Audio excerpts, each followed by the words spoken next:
Hello again, everybody.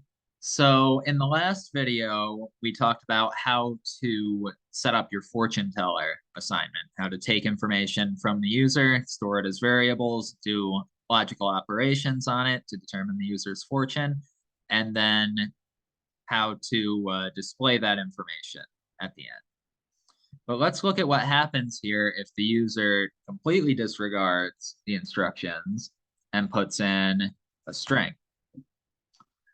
The program crashes with an exception because we expect a int here for fave number, but we read it in as a string, and that's not going to work.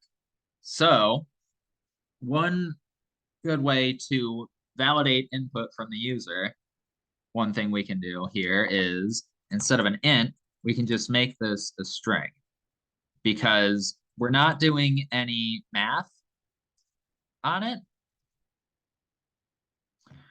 So there's not really a reason for it to not be a string, right? If we were doing math, then we would need it to be an int. But since we're only using fave number here for a comparison in the case switcher, it can be a string.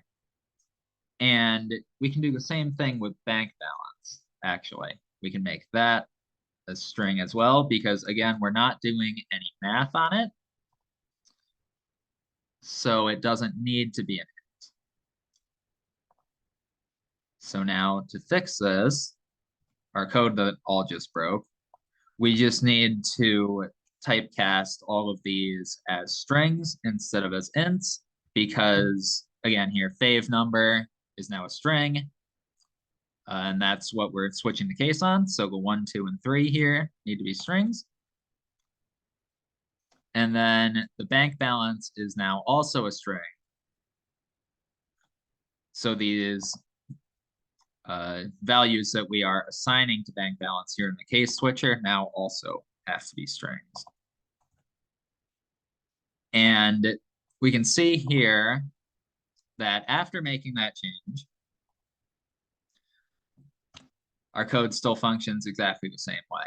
We get $10,000 if we put in 1 for our favorite number, $5,000 if we get 2, $1 million if we get 3.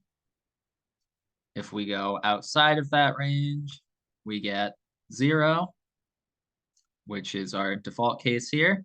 But now, if we put in a string, we get to the default case of 0. Instead of the program crashing, we handled the input correctly, and the code is able to execute and give us a bank balance of 0.